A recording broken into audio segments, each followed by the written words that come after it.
ఆచి చికెన్ మసాలా. తిరుపతి జిల్లాలోని కొన్ని ఆలయాల్లో భక్తి పేరుతో బిజినెస్ జరుగుతోందా?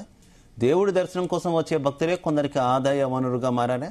ప్రముఖ పుణ్యక్షేత్రాల వద్ద దళారుల వ్యవహారంపై ఆరోపణలు కనకనం రేపుతున్నాయి.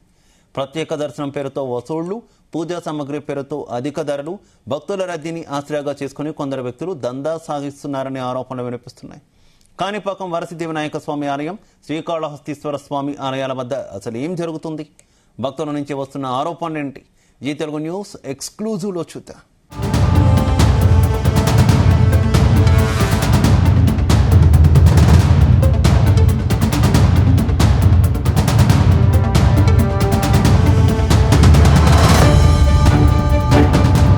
భక్తులు నమ్మకానికి ప్రతీకలు, ఆధ్యాత్మికతకు నిలయాలు.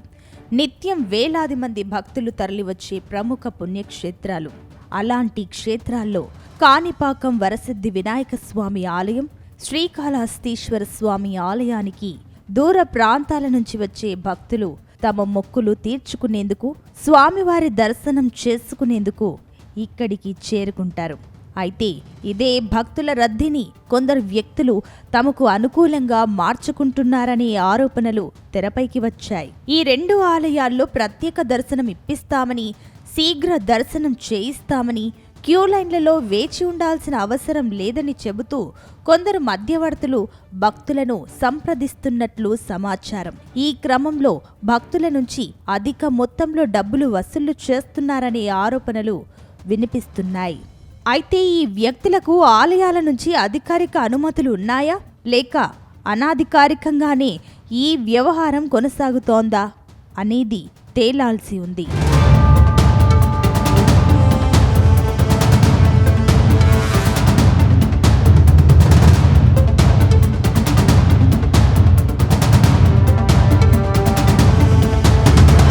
అయితే దళారుల ప్రమేయంతో భక్తులు కూడా సమయం ఆదా అవుతుందనే ఉద్దేశంతో వీరిని ఆశ్రయిస్తున్నట్టు తెలుస్తోంది. కానీ ఈ క్రమంలో చెల్లిస్తున్న డబ్బులు ఎక్కడికి వెళ్తున్నాయి? భక్తులకు అందుతున్న సేవలు నిజంగా అధికారికమేనా అనే ప్రశ్నలు ఇప్పుడు చర్చకు వస్తున్నాయి. ఇక పూజా సామాగ్రి విక్రయాల్లోనూ అధిక ధరల ఆరోపణలు వినిపిస్తూ ఉన్నాయి. గరిక, జిల్లేడు పూలు, పసుపు దారాలు వంటి పూజా వస్తువులను కలిపి 180 రూపాయల నుంచి 200 రూపాయల వరకు విక్రయిస్తున్నట్టు సమాచారం. భక్తులు స్వామివారికి సమర్పించుకునేందుకు అవసరమైన వస్తువులు కావడంతో ధరలపై ఎక్కువగా ఆలోచించకుండా కొనుగోలు చేస్తుంటారు. ఇదే పరిస్థితిని కొందరు వ్యక్తులు తమకు అనుకూలంగా మార్చుకుంటున్నారనే విమర్శలు వ్యక్తమవుతున్నాయి.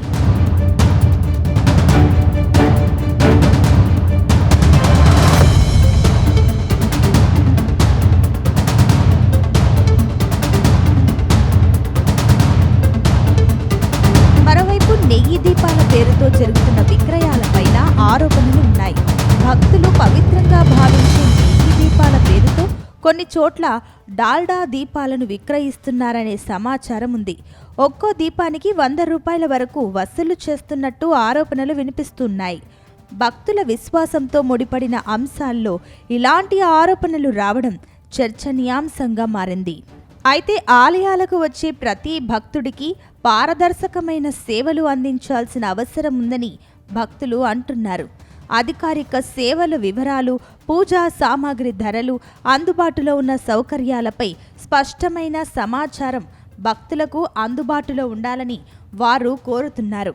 అలాగే ఆలయ పరిసరాల్లో అనాధికార వ్యక్తుల కదలికలపైన నిఘా పెంచి భక్తులను ఇబ్బంది పెట్టే వారిపై చర్యలు తీసుకోవాలని విజ్ఞప్తి చేస్తున్నారు.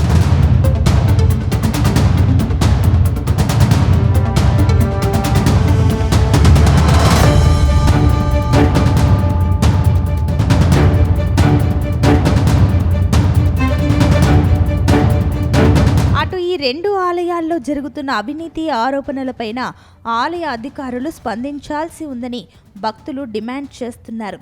దళారుల వ్యవహారాన్ని అరికట్టేందుకు ఎలాంటి చర్యలు తీసుకుంటున్నారు? భక్తులకు మెరుగైన సేవలు అందించేందుకు ఎలాంటి ఏర్పాట్లు చేస్తున్నారు అనే అంశాలపైన స్పష్టత రావాల్సి ఉంది.